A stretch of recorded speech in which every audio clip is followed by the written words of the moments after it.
ರಾಜ್ಯದಲ್ಲಿ ಭಾರಿ ಸದ್ದನ್ನ ಮಾಡ್ತಾ ಇರುವಂತದ್ದು ಹನಿ ಟ್ರ್ಯಾಪ್ ಸುದ್ದಿ ಕಿಚ್ಚನ್ನ ಎಬ್ಬಿಸಿದೆ. ನ್ಯೂಸ್ 18 ಬ್ರೇಕ್ ಮಾಡಿದಂತ ಎಕ್ಸ್ಕ್ಲೂಸಿವ್ ಆದಂತ ಸುದ್ದಿ ಇದು. ನಾಳೆಯಿಂದ ರಾಷ್ಟ್ರ ಮಟ್ಟದಲ್ಲೂ ಕೂಡ ಪ್ರತಿಧ್ವನಿಸುವಂತ ಸಾಧ್ಯತೆ ಇರುವಂತದ್ದು. ರಾಜ್ಯದಲ್ಲಿ ಭಾರಿ ಸದ್ದು ಮಾಡ್ತಾ ಇದೆ ಹನಿ ಟ್ರ್ಯಾಪ್ ವಿಚಾರ. ಯಾಕೆಂದ್ರೆ ಸಚಿವರಿಗೆ ಕೆಡ್ಡವನ್ನ ತೋಡ್ಲಿಕ್ಕೆ ರೆಡಿ ಆಗಿದ್ದಂತ ಒಂದು ಪ್ರಕರಣ. ಹನಿ ಟ್ರ್ಯಾಪ್ ಪ್ರಯತ್ನ ಅಂತ ರಾಜಣ್ಣ ಅವರು ಹೇಳಿದ್ದಾರೆ. ಹನಿ ಟ್ರ್ಯಾಪ್ ಆಗಿದೆಯೋ ಏನೋ ಅನ್ನೋದಕ್ಕಿಂತ ಅವ್ರು ಹೇಳಿರುವ ಪ್ರಕಾರ ಹನಿ ಟ್ರ್ಯಾಪ್ ಪ್ರಯತ್ನ ಆಗಿದೆ ಅಂತ.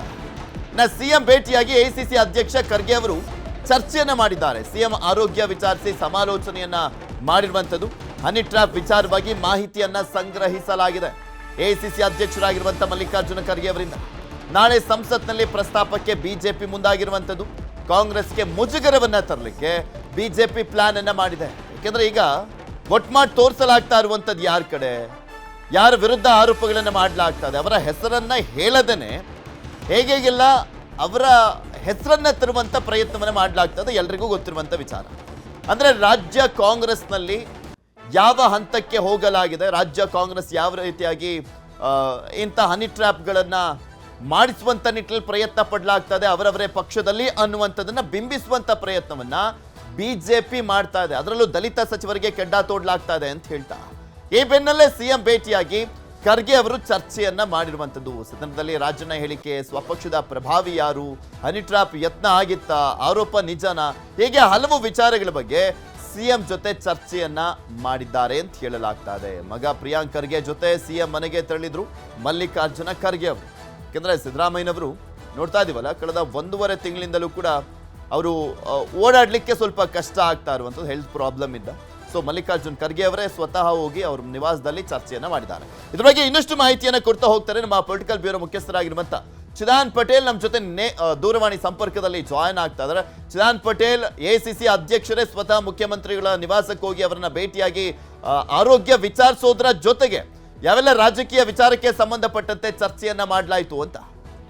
ಪೃಥ್ವಿರಾಜ್ ಹಾರನಹಳ್ಳಿ ಮಹತ್ತರ ಬೆಳವಣಿಗೆಯೊಂದರ ಹಿನ್ನೆಲೆಯಲ್ಲಿ ಎಐಸಿಸಿ ಅಧ್ಯಕ್ಷ ಮಲ್ಲಿಕಾರ್ಜುನ ಖರ್ಗೆ ಮತ್ತು ಅವರ ಪುತ್ರ ಹಾಗೂ ಸಚಿವರು ಆಗಿರ್ತಕ್ಕಂಥ ಪ್ರಿಯಾಂಕ್ ಖರ್ಗೆ ಅವರು ಇವತ್ತು ಬೆಳಿಗ್ಗೆ ಮುಖ್ಯಮಂತ್ರಿ ಸಿದ್ದರಾಮಯ್ಯನವರನ್ನ ಆರೋಗ್ಯ ವಿಚಾರಿಸುವ ನೆಪದಲ್ಲಿ ಇವತ್ತು ಕಾವೇರಿ ನಿವಾಸದಲ್ಲಿ ಭೇಟಿಯಾಗಿರುವಂಥದ್ದು. ಇನ್ನೂ ಕೂಡ ಮಾತುಕತೆ ಮುಂದುವರೆದಿರತಕ್ಕಂಥದ್ದು. ಸುಮಾರು 1.5 ಗಂಟೆಗೂ ಹೆಚ್ಚು ಸಮಯ ಈಗಾಗಲೇ ಮಾತುಕತೆ ಮುಂದುವರೆದಿರತಕ್ಕಂಥದ್ದು. ಪ್ರಮುಖವಾಗಿ ಕರ್ನಾಟಕ ರಾಜ್ಯ ಅಷ್ಟೇ ಅಲ್ಲದೆ ಇಡೀ ದೇಶಾದ್ಯಂತ ಕರ್ನಾಟಕದಲ್ಲಿ ಆಗಿರ್ತಕ್ಕಂಥ ಸಚಿವ ರಾಜಣ್ಣ ಮತ್ತು ಅವರ ಪುತ್ರ ರಾಜೇಂದ್ರ ಮೇಲೆ ನಡೆದಿರತಕ್ಕಂಥ ಹನಿ ಟ್ರ್ಯಾಪ್ ಯತ್ನ ಪ್ರಕರಣ ಸಂಬಂಧಪಟ್ಟ ಈಗಾಗಲೇ ದೊಡ್ಡ ಸದ್ದು ಮಾಡ್ತಿರ್ತಕ್ಕಂಥದ್ದು. ಇದು ಕಾಂಗ್ರೆಸ್ ಹಾಗೂ ಕಾಂಗ್ರೆಸ್ ಸರ್ಕಾರಕ್ಕೆ ಅತಿ ದೊಡ್ಡ ಮುಜುಗರ ಆಗಿರ್ತಕ್ಕಂಥದ್ದು. ಇದರ ಹಿಂದೆ ಹಲವಾರು ನಾಯಕರು ಇದ್ದಾರೆ ಅಂತ ಹೇಳಿ ಗಂಭೀರ ಆರೋಪವನ್ನು ಕೂಡ ಸ್ವತಃ KN ರಾಜೇಂದ್ರ ಅವರು ವಿಧಾನಸಭೆ ಅಧಿವೇಶನದಲ್ಲೇ ಪ್ರಸ್ತಾಪ ಮಾಡಿರುವಂತದ್ದು ಕೂಡ ಇದು ಕಾಂಗ್ರೆಸ್ಗೆ ಹಾಗೂ ನುಂಗಲಾರದ ಬಿಸಿ ತುಪ್ಪ ಆಗಿರುವಂತದ್ದು ಮತ್ತು ವಿಪಕ್ಷಗಳಾಗಿರ್ತಕ್ಕಂಥ ಬಿಜೆಪಿ ಹಾಗೂ JDS ಇದು ಅತಿ ದೊಡ್ಡ ಅಸ್ತ್ರವಾಗಿ ಪರಿಣಮಿಸಿರ್ತಕ್ಕಂಥದ್ದು. ಮತ್ತು ಇದರ ಹಿಂದೆ ಅನೇಕರ ಕೈವಾಡಿದೆ ಅಂತೇಳಿ ಗಂಭೀರ ಆರೋಪದ ಜೊತೆಗೆ ಇದರಲ್ಲಿ ವಕೀಲರು ಸೇರಿದಂತೆ ನ್ಯಾಯಾಧೀಶರು ಹಾಗೂ ಕೇಂದ್ರದ ನಾಯಕರುಗಳು, ರಾಜ್ಯದ ನಾಯಕರು ಸುಮಾರು 48 ಜನರ ಹನಿ ಟ್ರ್ಯಾಪ್ ಆಗಿದೆ ಅಂತೇಳಿ ರಾಜೇಂದ್ರ ಅವರು ಸ್ಫೋಟಿಸಿರ್ತಕ್ಕಂಥದ್ದು.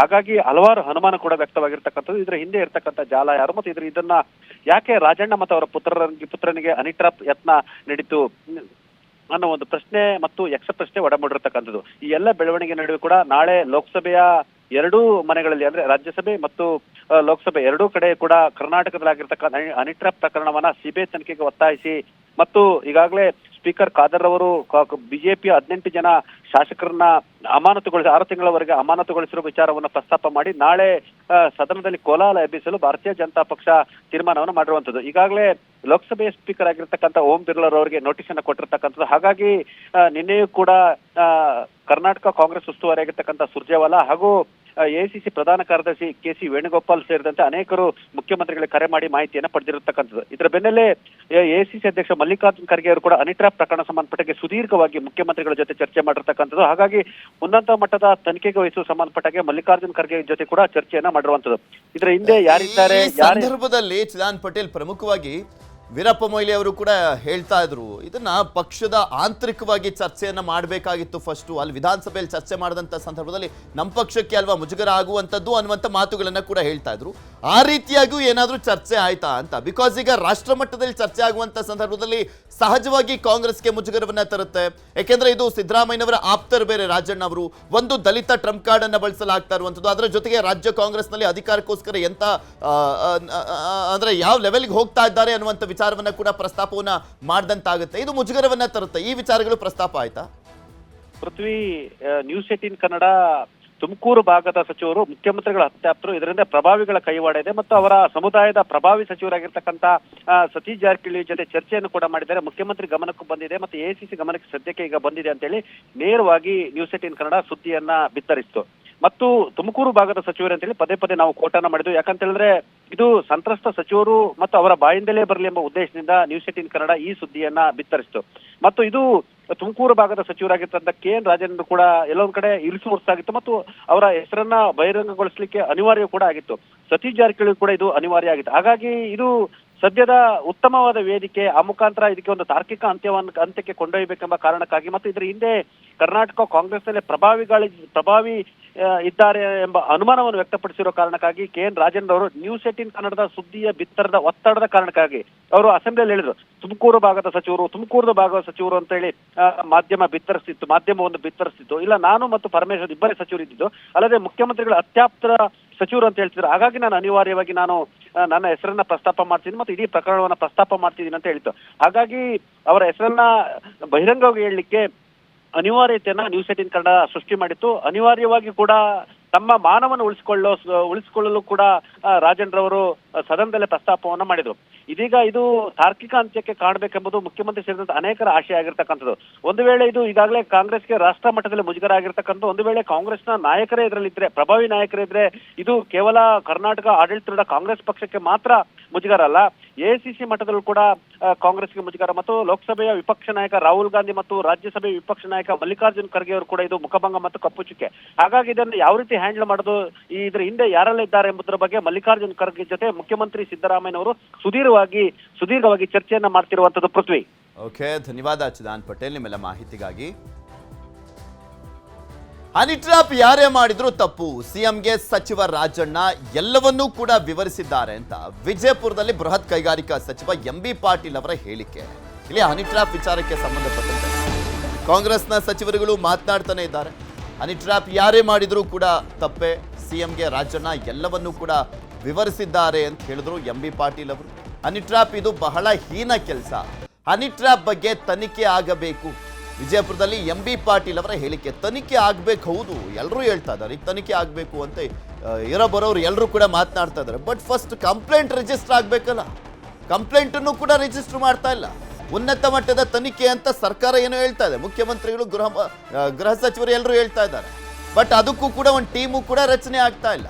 ಅದನ್ನ ಡಿಲೇ ಮಾಡ್ತಾ ಇರುವಂಥವ್ರು ಯಾರು? ಇದೇ ಕಾಂಗ್ರೆಸ್ನವರು, ಇದೇ ರಾಜಣ್ಣ ಅವರು. ಅದ್ರ ಬಗ್ಗೆ ಇನ್ನೂ ಕಂಪ್ಲೇಂಟನ್ನು ಕೂಡ ಕೊಟ್ಟಿಲ್ಲ. ಕೊಡ್ತೀವಿ ಅಂತ ಹೇಳ್ತಾ ಇದ್ದಾರೆ ವಿಧಾನಸಭೆ ಅಧಿವೇಶನದ ಸಂದರ್ಭದಿಂದಲೂ ಕೂಡ. ಆದರೆ ಇದುವರೆಗೂ ಒಂದು ಕಂಪ್ಲೇಂಟ್ ಕೂಡ ರಿಜಿಸ್ಟರ್ ಆಗಿಲ್ಲ. ನಾಳೆ ಏನೋ DGಗೋ ಕಂಪ್ಲೇಂಟನ್ನು ಕೊಡ್ತೀವಿ ಅಂತ ಹೇಳಿದ್ದಾರೆ, ಕಾದ್ ನೋಡೋಣ ಏನೆಲ್ಲ ಡೀಟೇಲ್ಸ್ಗಳು ಮೆನ್ಷನ್ ಆಗಿರುತ್ತೆ. ಆ ವಿಚಾರದಲ್ಲಿ ಯಾವ ರೀತಿಯ ಕಂಪ್ಲೇಂಟನ್ನು ದಾಖಲು ಮಾಡಿಕೊಂಡು ಉನ್ನತ ಮಟ್ಟದ ತನಿಖೆ ಅಂದ್ರೆ ಏನು ಅನ್ನುವಂಥದ್ದು ಕಂಪ್ಲೇಂಟ್ ದಾಖಲಾದ ಬಳಿಕ ಸರ್ಕಾರ ರಚನೆ ಮಾಡುತ್ತಲ್ಲ ಅವಾಗ ಗೊತ್ತಾಗುತ್ತೆ. ನೋಡಿ, ಅದೆಲ್ಲ ನಂಬಲಿಕ್ಕೆ ಸಾಧ್ಯ ಇಲ್ಲ. ನೋಡಿ, ಅದು ರಾಜಣ್ಣ ಅವರು ಅವ್ರಿಗೆ ನನಗೆ ಏನಾಗಿದೆ ನನಗೆ ಗೊತ್ತಿಲ್ಲ. ಅವರು ಮುಖ್ಯಮಂತ್ರಿಗಳಿಗೆ ಹೋಮ್ ಮಿನಿಸ್ಟ್ರಿಗೆ ಅವರು ಅದು ತಮ್ಮ ಏನಾಗಿದೆ ಅಂತ ತಿಳಿಸಿದ್ದಾರೆ. ನನಗೆ ಗೊತ್ತಿಲ್ಲ ವೈಯಕ್ತಿಕವಾಗಿ, ನಾನು ಏನೇನು ಕೂಡ ಹೇಳಿದ್ದೀನಿ. ಈ ರೀತಿ ಯಾರೇ ಮಾಡಲಿ ಸಹ, ರಾಜಕೀಯವಾಗಿ ಸಹ ಗುರಿ ಮಾಡಿ ಯಾರೋ ಒಬ್ಬರನ್ನ ತೇಜೋವಧೆ ಮಾಡುವಂಥದ್ದು ಇದು ಭಾಳ ಹೀನ ಕೆಲಸ ಇದು. ಹೀಗಾಗಿ ಇದರಲ್ಲಿ ಅವ್ರನ್ನ ಇದು ಮಾಡಿದ್ದಾರೆ, ಯಾರು ಮಾಡಿದ್ದಾರೆ, ಯಾಕೆ ಮಾಡಿದ್ದಾರೆ, ಅದೆಲ್ಲ ಕೂಡ ತನಿಖೆ ಆಗಬೇಕದು. ಮುಖ್ಯಮಂತ್ರಿಗಳು ಮತ್ತು ಹೋಮ್ ಮಿನಿಸ್ಟರ್ ಬಗ್ಗೆ ಗಮನ ಹರಿಸ್ತಾರೆ. ನೋಡಿ, ಅದೆಲ್ಲ ನಂಬಲಿಕ್ಕೆ ಸಾಧ್ಯ ಇಲ್ಲ.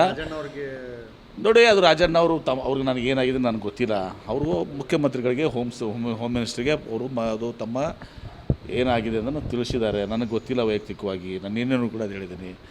ಈ ರೀತಿ ಯಾರೇ ಮಾಡಲಿ ಸಹ, ರಾಜಕೀಯವಾಗಿ ಸಹ ಗುರಿ ಮಾಡಿ ಯಾರೋ ಒಬ್ಬರನ್ನ ತೇಜೋವಧೆ ಮಾಡುವಂಥದ್ದು ಇದು ಭಾಳ ಹೀನ ಕೆಲಸ ಇದು. ಇನ್ನು ಇದೇ ವಿಚಾರಕ್ಕೆ ಸಂಬಂಧಪಟ್ಟಂತೆ ಸಚಿವ ಲಕ್ಷ್ಮೀ ಹೆಬ್ಬಾಳ್ಕರ್ ಅವರು ಮಾತನಾಡಿದ್ದಾರೆ. ಅವರ ಜೊತೆಗೆ ಬಿಜೆಪಿ ರಾಜ್ಯಾಧ್ಯಕ್ಷ ವಿಜೇಂದ್ರ ಕೂಡ ಮಾತನಾಡಿದ್ದಾರೆ. ಇನ್ನು ಬೆಳಗಾವಿ ಸಂಸದ ಜಗದೀಶ್ ಶೆಟ್ಟರ್ ಕೂಡ ಮಾತನಾಡಿರುವಂಥದ್ದು. ಯಾರ್ಯಾರು ಏನೇನು ಹೇಳಿದ್ರು ಕೇಳೋಣ. ಸದನದಲ್ಲಿ ಗೌರವಾನ್ವಿತ ಸಚಿವರು, ಬಹಳ ಹಿರಿಯ ಸಚಿವರು ತಮಗೆ ಆದಂಥ ಅನುಭವವನ್ನು ಹಂಚಿಕೊ ಇದು ಹೋಮ್ ಮಿನಿಸ್ಟ್ರು ಈಗಾಗಲೇ ಈ ಪ್ರಶ್ನೆ ಬಗ್ಗೆ ರಿಯಾಕ್ಟ್ ಮಾಡಿದ್ದಾರೆ. ಮಾನ್ಯ ಮುಖ್ಯಮಂತ್ರಿಗಳು ಕೂಡ ಈ ಬಗ್ಗೆ ರಿಯಾಕ್ಟ್ ಮಾಡಿದ್ದಾರೆ. ಸೊ ಇದು ಪ್ಯೂರ್ಲಿ ಮಾನ್ಯ ಸಚಿವರಾದಂಥ ರಾಜನ್ ಅವರಿಗೆ ಸಂಬಂಧಪಟ್ಟಂಥದ್ದು. ಆದರೆ ಇದು ಬಹಳ ದುರದೃಷ್ಟಕರ. ಈ ರೀತಿ ಎಲ್ಲೂ ಆಗಬಾರ್ದು, ಯಾರಿಗೂ ಆಗಬಾರ್ದು.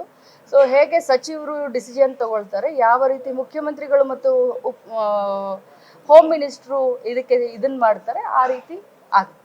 ಅದು ಬಹುಶಃ ಅವರನ್ನೇ ಕೇಳಿದ್ರೆ ಆ ಪ್ರಶ್ನೆಗೆ ಉತ್ತರ ಸಿಗುತ್ತೆ. ಯಾಕಂದರೆ ಸತೀಶ್ ಜಾರಕಿಹೊಳಿ ಅವರ ಪ್ರಶ್ನೆಗೆ ಉತ್ತರ ನಾನು ಕೊಡೋದು ಸಮಂಜಸ. ನೋಡಿ, ಹನಿ ಟ್ರ್ಯಾಪ್ ಬಗ್ಗೆ ಹೆಚ್ಚು ಚರ್ಚೆ ಮಾಡೋದಕ್ಕೆ ಹೋಗೋದಿಲ್ಲ. ಸದನದಲ್ಲಿ ಈಗಾಗಲೇ ಚರ್ಚೆ ಆಗಿದೆ. ಈ ಎಂಟೈರ್ ಎಪಿಸೋಡ್ ಇದ್ರ ಬಗ್ಗೆ ಏನು ಚರ್ಚೆ ಆಗ್ತದೆ. ಆಡಳಿತ ಪಕ್ಷದಲ್ಲಿ ಮುಖ್ಯಮಂತ್ರಿ ಕುರ್ಚಿ ಗಾದಿಗೇನು ಪೈಪೋಟಿ ನಡೀತಾ ಇದೆ ಕಾಂಗ್ರೆಸ್ ಪಕ್ಷದಲ್ಲಿ, ಅದರ ಸುತ್ತುವರೆದಿರ್ತಕ್ಕಂಥ ಈ ಪ್ರಕರಣ ಇದು. ಅವ್ರು ಕಂಪ್ಲೇಂಟ್ ಕೊಡಲಿ, ಕಂಪ್ಲೇಂಟ್ ಮೇಲೆ ತನಿಖೆ ಆಗಲಿ, ಅದ್ರ ಬಗ್ಗೆ ಏನೇನಾಗ್ತದೆ ನೋಡೋಣ. ಅಲ್ಲ, ಇದು ಭಾಳ ಒಂದು ಗಂಭೀರವಾದಂಥ ಒಂದು ಪ್ರಕರಣ. ಇವತ್ತು ಈ ಹನಿ ಟ್ರಾಫಿಕ್ ಈಲ್ಡ್ ಆಗಿವೆ ಅಂತ ಹೇಳ್ತಾರಲ್ಲ, ಈಗ ಒಬ್ಬ ಮಂತ್ರಿನೇ ವಿಧಾನಮಂಡಲದಲ್ಲಿ ಅಡ್ಮಿಟ್ ಮಾಡ್ಕೊತಾರೆ, ಹೌದು ಹನಿ ಟ್ರ್ಯಾಪ್ ಆಗಿದೆ ಅಂತೇಳಿ. ಸುಮಾರು 48 ಜನರು ಇನ್ನೂ ಅವರು ಸಿಡಿಗಳು ಇದಾವೆ ಅಂತ ಹೇಳ್ತಾರೆ. ನಿನ್ನೆ ಸತೀಶ್ ಜಾರಕಿಹೊಳಿ ಬೆಳಗಾವಿಯಲ್ಲಿ ಮಾತಾಡುವಾಗ 100 ಜನರ ಸಿಡಿಗಳು ಇದಾವೆ ಅಂತ ಹೇಳ್ತಾರೆ. ರಾಜಕೀಯ ವ್ಯಕ್ತಿಗಳ ತೇಜೋವಧೆ ಮಾಡಲಿಕ್ಕೆ ಈ ರೀತಿಯಾದಂಥ ಒಂದು ತಂತ್ರ ಷಡ್ಯಂತ್ರ ಇದೆಯೋ ಇದು ಬೆಳಕಿಗೆ ಬರಬೇಕಾಗಿದೆ. ಅದಕ್ಕಾಗಿ ಇದನ್ನು ನಿಜವಾಗಿ ತಕ್ಷಣವೇ ಸಿದ್ದರಾಮಯ್ಯನವರು ತಕ್ಷಣವೇ ಒಂದು ಸೀರಿಯಸ್ ಆದಂಥ ಇನ್ವೆಸ್ಟಿಗೇಷನ್, ಎಲ್ಲ ಮಗ್ಗಲುಗಳಲ್ಲಿ ಇನ್ವೆಸ್ಟಿಗೇಷನ್ ಆಗಬೇಕಾಗ್ತದೆ. ಅದಕ್ಕಾಗಿ ಇದು CBI ಮುಖಾಂತರ ಮಾಡಿದರೆ ಭಾಳ ಒಳಿತು ಅನ್ನುವಂಥದ್ದು ಹೇಳ್ತೀನಿ. ಮತ್ತು ಕೇವಲ ಹನಿ ಟ್ರ್ಯಾಪು ತಂಡ ಅವ್ರದ್ದಷ್ಟೇ ಪಾತ್ರ ಇರುವುದಿಲ್ಲ, ಇದರ ಹಿನ್ನೆಲೆಯಲ್ಲಿ ಈ ಬೇರೆ ಬೇರೆ ಪಾತ್ರಧಾರಿಗಳು ಇರ್ತಾರೆ, ಅವರ ಹೆಸರುಗಳು ಹೊರಗೆ ಬರಬೇಕಾಗಿದೆ.